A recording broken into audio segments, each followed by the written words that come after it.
Good morning, students. Today we start with chapter 5, that is Principles of Inheritance and Variation.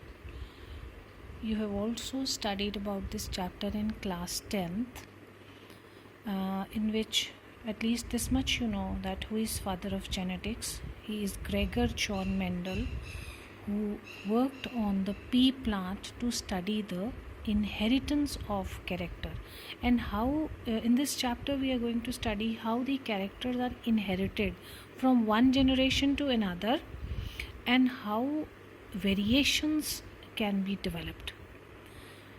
In a previous unit you have studied in asexual reproduction no variations can be seen, but in sexual reproduction variations can be seen because the two parents are involved in the case of sexual reproduction. So here we want to study how the characters are inherited from one parent to the next generation. Now here I am trying to show you, this is a cell and inside the cell is nucleus. In the nucleus are present 23 pairs of chromosomes in human beings. Now you can say like this, one pair, second pair, third pair, and like this 23 pairs of chromosomes are present inside the nucleus.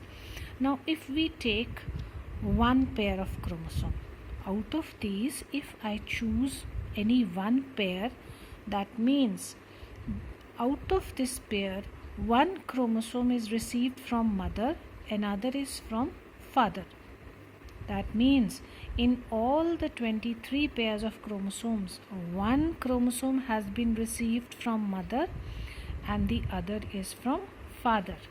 So because in why we call one from mother and one from father, because this was ovum with 23 chromosomes and this was sperm with 23 chromosomes. So 23 from here, 23 from here, total 46 chromosomes in each cell.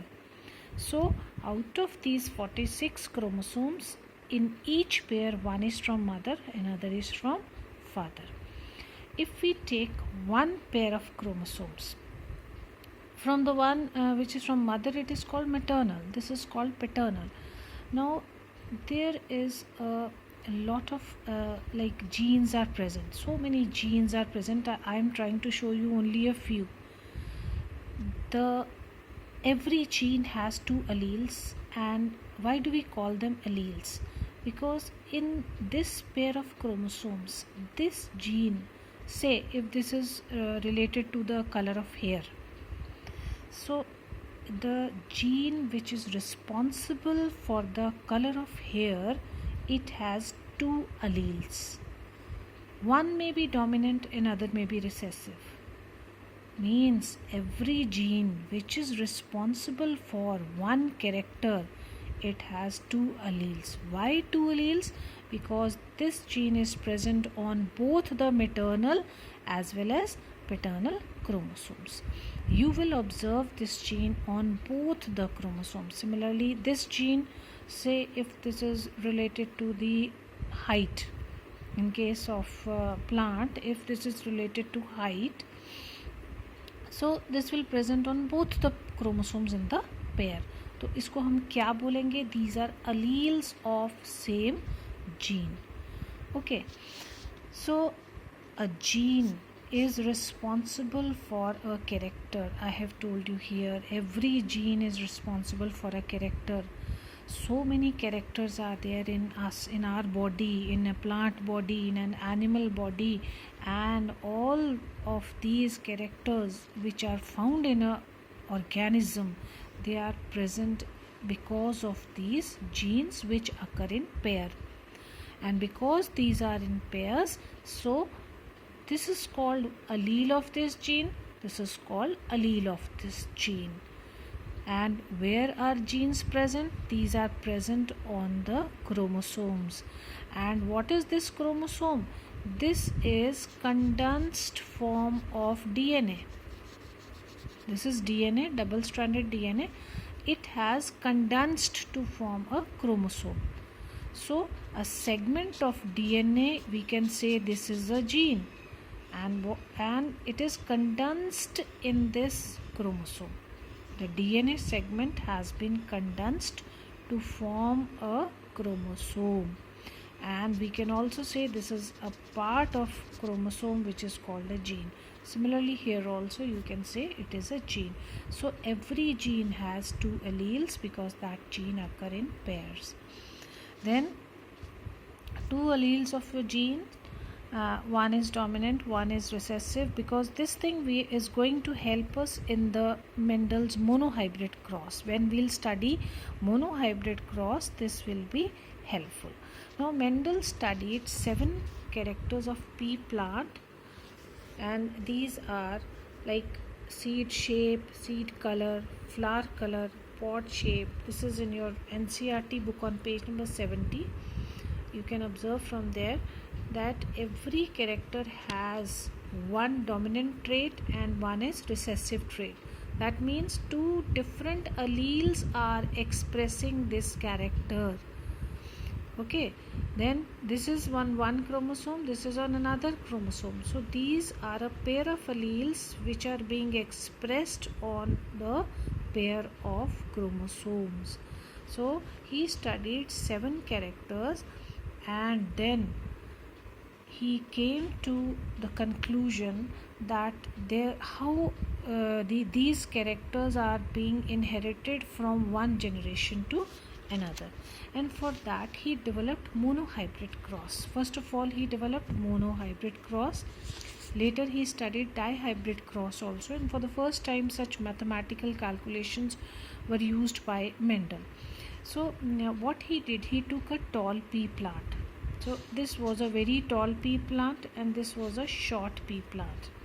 So he expressed the parents as capital T, capital T. For this character, for the character of height, he represented it as a pair of capital T. Why pair? Because already I have shown you the characters appear in pairs. Okay, in the previous paper I have shown you here that every character can be seen twice as in the form of alleles. So this may be responsible for height, you can say capital T, this may be small t, like this. So what he did, he took one parent plant as capital T and another as small t. Small t means this is a tall plant, this is a dwarf plant, and because it is dwarf, it is recessive character, plant is short, so represented it with small t. Then what he did, he took like you can choose this as male, this as female or vice versa. इसे भी mail ले सकते हैं, इसे female ले सकते हैं, and you can choose it vice versa also. Now suppose this is female plant, so he will take the pistil of this plant. Then here he will take anther of this plant. From the anther, pollen grains, they will be transferred to the pistil of this plant. And finally, in the previous unit we have studied fertilization will take place, embryo will develop from the seed and new plant will originate. Now what he observed, that the new plant which was formed, all were in appearance, phenotype means in appearance, all plants were tall. So he was surprised that where the recessive character has gone. But later on, when he studied further, the dwarfness was seen in the F2 generation, that out of the 100%, 25% plants were recessive. So recessive character expressed only when it was in homozygous condition. From here a word arises, homozygous. Homozygous means when both the alleles are same. Here both the alleles are same, so this is homozygous condition. So this will be homozygous tall, this will be homozygous dwarf. This is hetero. Hetero means they are different. So this is heterozygous tall, heterozygous tall. Why I am calling tall? Because the dominant character जब भी वो कहीं नजर आएगा, it will express itself. Dominant character expresses itself always. इसको suppress कर देगा recessive character को.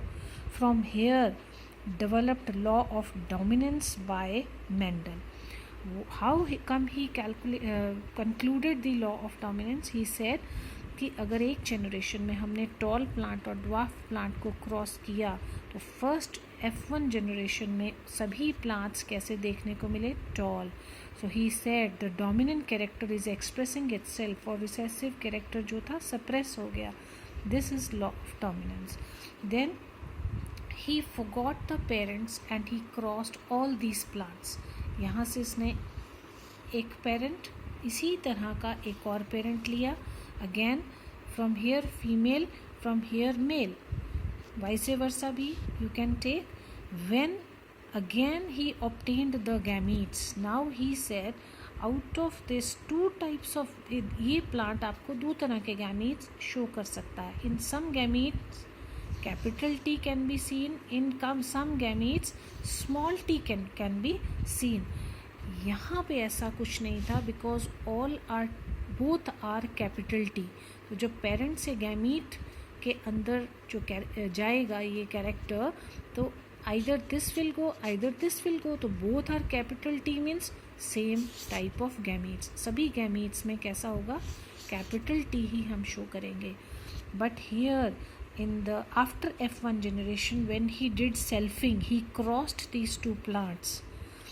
He observed कि we have two types of gametes. Either the gamete will receive capital T or the gamete will receive small t. इसी तरह दूसरे parent में he selected it as male as female. Then after that he observed कि when the two types of gametes from one parent, two types of gametes from one parent, either this one will fuse with this one will fuse with this. Similarly, this can also fuse either with this or with this. For that he prepared a Punnett square. This is called Punnett square. So these two gametes towards one side, these two gametes towards another side. Then capital T, small t, capital T, small t, capital T, small t, small t. He observed 4 types of organisms can be produced, and these two are similar. So from here, since this has capital T, this has capital T, this has capital T, so out of 4, 3 have capital T. So in appearance, phenotype means only appearance. बाहर से plant देखने में कैसा लगता है? 1/4 of them will be dwarf. देखने में, in appearance, phenotype means appearance, and 75% will be tall. This is called phenotypic ratio. लेकिन जब हम जीनोटिपिक रेशियो की बात करेंगे, genotype means you will use 2 words. कौन से 2 words? Homozygous and heterozygous. Homozygous means when both are same we will use homozygous. When these two are different we will use heterozygous word. तो क्या देखने को मिला?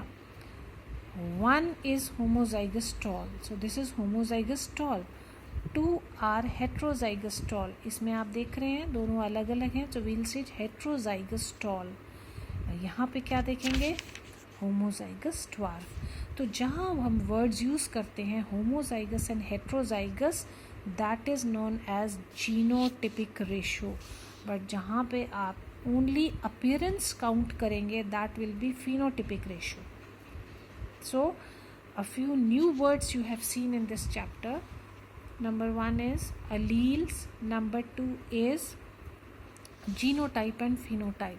So this shows you the results of a monohybrid cross in which phenotype means look, genotype means when you discuss the genetic makeup also, that means homozygous or heterozygous words you are using. So this concludes the monohybrid cross, and from monohybrid cross Mendel developed a law of dominance. Okay, in next video I'll discuss the other two laws of Mendel.